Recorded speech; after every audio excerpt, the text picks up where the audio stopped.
Jordan Belfort is probably the most popular salesperson alive after they made a movie about him. But now he's out there teaching his tactics and strategies. It leaves us with an important question. Do his strategies actually work in 2025? Or are they just washed up methods from 20 years ago? Well, as a salesman who closes more than 8 million in sales a year, I decided to see for myself. In this video, we're gonna look at his top sales strategies to find out the truth. This way, you'll know what to use and what to avoid. And I looked at my brokers this magical day when I invented this straight line, and what I said to them was this. I said, you have literally 4 seconds to establish 3 crucial things, and I'll tell you exactly what they are. In the first 4 seconds, you must be perceived as being, number 1, sharp as a tack. You're sharp, you're on the ball, you're a born problem solver. You're not gonna waste their time or yours. Number 2, you're enthusiastic as hell. Enthusiastic, what you have must be good. Now, to be clear, I'm not talking about like over-the-top enthusiasm, yelling, oh my God, I'm gonna have this. That's repulsive.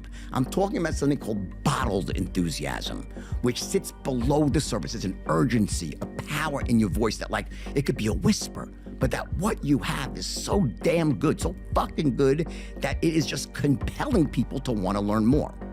So it's sharp as a tack, enthusiastic as hell, and number 3, most important of all, you are an expert in your field. Sharp as a tack, enthusiastic as hell, an expert in your field. So I agree with 2 of the 3 he mentions. I hate anything that has to do with enthusiasm, especially in the beginning of the call. How I view myself is I'm an expert sales professional that's there to help them out. I have 0 reasons to be enthusiastic. Instead, the more enthusiasm I show, even if it's bottled, the more sales resistance I'm creating in their mind. Now, when it comes to sharp as a tack, yes, you need to show them that you're a serious person, you're not fucking around, you're not there to waste their time. And showing up as an expert, yes. And what I have to add there is, if you want to show up as an expert, experts, what are they? They're stoic. They're asking, how can I help? And people are reaching out to them. They're not reaching out to people, pitching ideas or ways to get rich. Let's continue. But there's a lot more to learn because these are just so fucking powerful. They're literally, tonality is like the secret language of influence. In other words, when you use tonality correctly and you say certain words, the person will actually hear additional words that you haven't said. For example, if I say to you, hi, this is Jordan Belfort, calling from XYZ company in New York. How are you today? Jordan is 100% right here. Tonality gives dimension to your questions, to your character, to the way that other people see you and perceive you. And he was one of the first ones to teach these concepts to the world. It's just another salesperson. They know you're a salesperson. They hate your guts, right? They're yelling at their assistant, their secretary, how'd you let this person through the call if they got through the screen, right? They hate you, right? I would never do that. But that's what most cold callers or people that are on the phone do. Hi, watch, it's called declaratives, declarations, sentences. Hi, I'm Jordan Belfort, calling from XYZ company in New York. 3 declarations. How are you today? So, how are you today means... I would advise against this strategy. If you're cold calling, avoid your last name, avoid the company that you're working for, and all of that jazz. The moment you mention these things in the first 4 seconds, you're dead in the water. You can be certain around your phone call, you can mention, hey, I'm Chris. Don't ask them how they're doing. They know you don't care. They don't care. Get to the point of it. You can say something like this as a cold opener. Hey, this is Chris, complete stranger here. This is a cold call. Would you like to hang up? Or would you like to give me 20 seconds to see if I can help? That's very disarming, that's very upfront, and gives them permission to say, yes, I'm down to talk, you're a funny guy, tell me more. If you use things like, this is my name, this is my company, and you're about to enter the pitch, you will get quickly hung up on. It means you know that I know that you know that I don't give a fuck how you're doing today. It's just a perfunctory greeting that human beings give. How are you today? Like, I know, let's get that out of the way. I would never do that. So here's what I do is I say, hey, it's Jordan Belfort, calling from XYZ company in New York. How you doing today?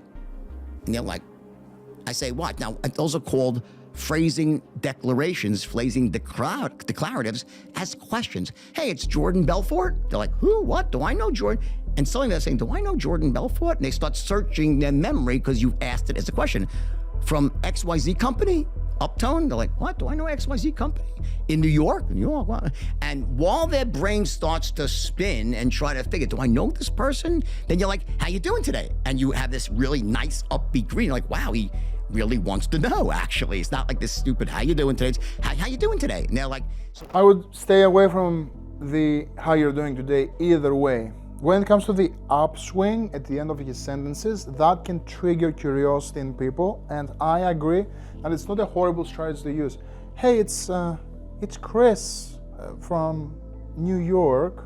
I'm just calling in to see. So you can use that tone, that upswing when you say your name to get them curious. Who the fuck is Chris? Where is he from? So it buys you some time so you can enter into your pitch, your presentation, the question that you want to ask. But stay away from, again, how are you? These are, no matter what tonality you use, these are trigger words. So in their mind, you want something out of them. We make what's called the straight line sales presentation. What is a straight line presentation? Well, here we go. This now gets back to the 3 things that must line up in every sale. Let's go through them. Now, when you think about sales, what is sales? At the highest level, sales is the transference of emotion. And the primary emotion that you're transferring... Sales isn't the transference of emotion. ...is certainty, that someone's absolutely certain. And we think about that it must be, well, the product or the service. They're certain that the product, and we'll use product because it's easier, right? We could be either one. The product is a perfect fit for them. It's going to resolve their problem. The thing is, the prospect doesn't care how I feel or what emotion I'm trying to transmutate to them. What they care about is to make sure that, hey, the person in front of me knows, understands, and listens to what I have to say. 2, the person in front of me is more knowledgeable and an authority, higher level authority than the one that I am. And number 3, he's not there to sell me, he's not creating resistance, he's not being sleazy, but instead he's presenting exact solutions to the exact problems that I'm facing. That's creating certainty. Because you can be certain all day, but if you don't tick these boxes and you don't show up the right way, that emotion doesn't matter. Eliminate their pain, fill their needs. It's priced correctly, great value proposition, great cost-benefit ratio, all those things we think about, and they must be absolutely certain that your product is that. Or else, why would they buy? If they think there's a better solution out there, or it's the wrong solution, they're not gonna buy. That makes sense, right? So when we think about certainty in sales, we think about, well, the product, they must be certain that the product is awesome. It's the best product in class. It's gonna solve their problem, eliminate their pain. So I want you to imagine for a moment a continuum of certainty, a line, a 1 and a 10. A 10 means that they're in a state of absolute certainty. They think your product is the best thing in the world, best thing since sliced bread. A 1 means they think it's the biggest piece of shit ever. They hate it, never would buy it, right? Question, where do you want someone on this scale of certainty when you ask them for the order, which is gonna happen after you make your presentation? You're gonna ask them for the order for the first time. So you make this presentation, then you're gonna transition into your close, and you're gonna tell them exactly in no uncertain terms, here's what I suggest you do. Here's what you need to do. Get started with X. I like his first version, I dislike his second version. Here's what I suggest you do is an invitation and a suggestion that you make as the expert. Here's what you need to do is a big no-no, because people don't give a shit about what you say they need to do. They'll make the decision, and they need to come to that decision by themselves. So you're gonna lay it out for them very clearly, tell them the price, saying, believe me, you're gonna be very, very impressed. Never say, believe me, you're gonna be very impressed, because when I tell you in this video, believe me, you'll be impressed, where does your mind go to? That I'm full of shit. That anything that I said up to this point, you shouldn't believe. But now you have to believe me. Stay away from that language, please. Sound good? And you're gonna ask for the order directly. The same way a doctor says, here's what you need to do. Doesn't leave you without a prescription. You give them the prescription, you explain it, and you ask them to buy. Yes, you should always ask them to buy. You invite them for the next step. So here's how Jordan Belfort actually closes. He asks them, does the idea make sense to you, Chris? Prospect says yes. And then he uses this language. Okay, perfect, let's do this. I'll start you off small, we'll see how exactly this works, get you some wins, and then we can take it from there. Once you see how this performs, you'll be thanking yourself for for making an impressive move just like this one.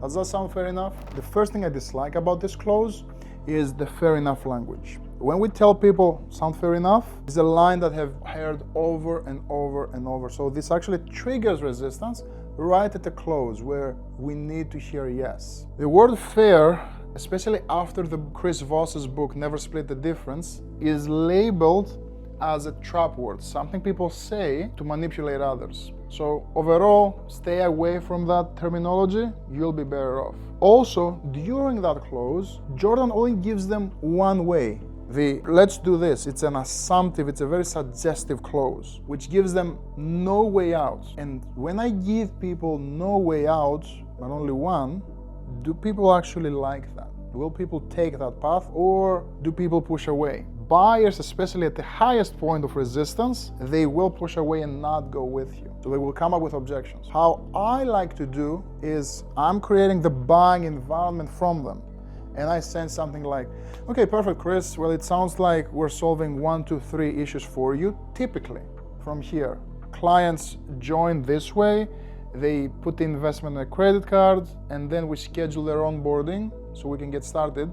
What would be appropriate for you? So I'm setting up the perfect buying environment with all the benefits and everything they get, but at the end, I'm giving them the illusion of choice. So they feel in control while they're making the decision to buy. But if you just rebut an objection, what happens? They'll just switch to a new objection because you haven't solved the real problem. The objection was really a smoke screen. Someone says, I want to think about it, right? And you just give them all the reasons why they shouldn't think about it. I'm doing this a long time. People say they want to think about it. They never get started. I know you want to do this and blah, blah, whatever you say. And then you just ask for the order again. They'll say, yeah, I understand that. Let me speak to my wife. They'll just hop to a new objection. Why? Because the underlying problem has not been addressed. The underlying problem is one of certainty. You have to increase certainty. The way we do that is through a powerful technique called straight line looping, which is it's very easy to learn, a bit too long for this masterclass here. Okay, but I will tell you, looping is the art of taking a common objection, okay, and addressing it, but then rather than trying to close, is essentially looping back into presentation mode and having a secondary presentation that builds on top of the first. So your first initial presentation focuses mostly on product or the service, right? But it's framing, it's like framing a house. You're not building the whole house. You lay the foundation, you put up the drywalls, right? How looping works is a prospect gives you an objection, you handle the objection, and then you ask for the order again, you find what they're uncertain about, and then you present. I'm not in love with this because it forces you to be a dancing monkey and keep presenting and presenting until you find something they like. I do a form of looping, but instead of looping back into presentation, I look back to their problem. Because when they give you an objection, what do they give you an objection about? Your solution, right? I need to think about it. I need to speak to my wife. I don't have the money. For what? For your solution, right? So I need to take that thinking, the solution-based thinking, and pivot it into problem-based thinking. So if I get them to think about solving their problems and what's the impact of their problems and how we're gonna fix them, what's going to happen? They're gonna be more motivated to invest. So instead of looping into more presentations where you're just trying to find out what's missing and reselling them, through a question-based approach, ask, probe, clarify, and get clear on what the actual objection is and handle it like a master. 100% on the money.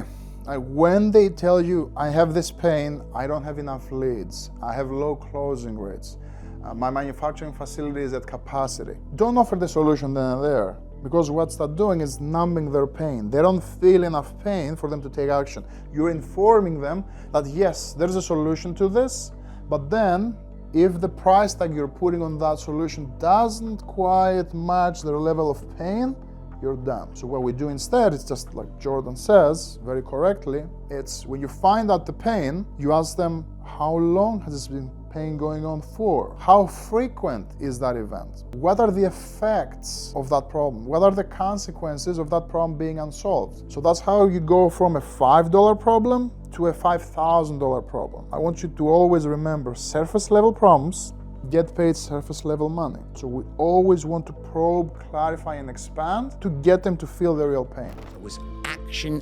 threshold dropped. That's how you use pain to close sales. You remind someone, you reintroduce, you ask to say, so what do you think is going to happen in another 6 months?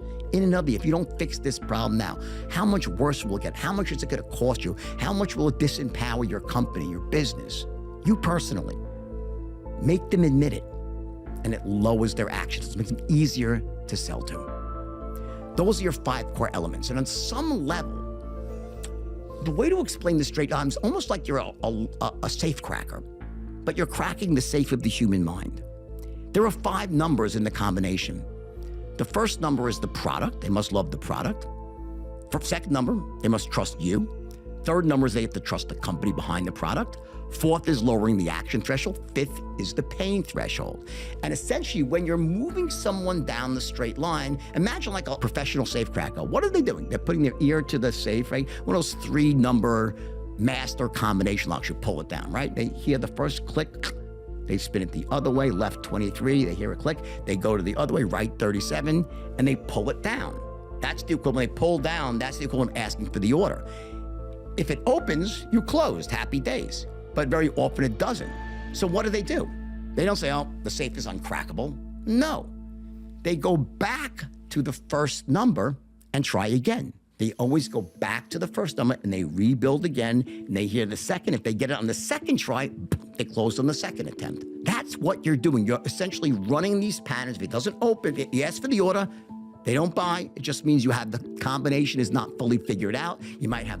One thing I'll push back on is Jordan has the tendency to ask for the sale regardless where the prospect is. So once we do the presentation, we ask for the sale. I would encourage you to never make the offer unless you're certain that that prospect will buy, and I want you to present every time, either way. So what I mean by that is you'll spend a lot more time in discovery and finding out their pain specifically and then presenting. If you don't have an adequate amount of pain built up, don't present. Go back into your questions. You can say even something like this. Chris, you mentioned that leads has been an issue, but it doesn't sound like as big of a deal for you. What else is actually the biggest challenge right now? Can you help me understand? So try to find the biggest problem that they're struggling with. What's present pain right now, not past pain. Past pain is pain that we learn to tolerate. What's burning in their house right now? Find that, probe into that, and only then make the offer. So as we wrap things up, I think Jordan Belfort is or used to be one of the best salespeople on planet Earth. However, I'm not in love with his system because Jordan is a natural-born salesperson. He could sell ice to a blind Eskimo. Like, he's that good. And if you actually watch a lot of his sales calls, some of them are on YouTube, you'll see that he does a lot of talking and authority-based selling through presentations. So if you're not really a great talker or you don't know how to give the perfect presentation, you're going to fail because you don't have that charisma and that linguistic ability Jordan has. So what I would invite you to do instead is to adopt a much easier to learn question-based approach. So instead of always looping to presentation after presentation and try to charm people into buying, try to get in their world. Find out through expert questions what motivates them, what intrigues them and their values, and then through vision-based questions, craft the perfect themselves, craft the perfect version of them in their mind and get them to act as that person. That's called identity level selling. So you make them realize what's their current identity, what are their faults, their sabotaging beliefs, and once you paint the perfect picture, their 10.0 version, the person that they wish they could become, and you hold the keys to get access to that person, you have the sale. Just through a question-based approach. Now, if you want to see my exact 9-word sales script that has produced more than 7 million in sales the past 12 months, watch this video right here, and I'll see you there.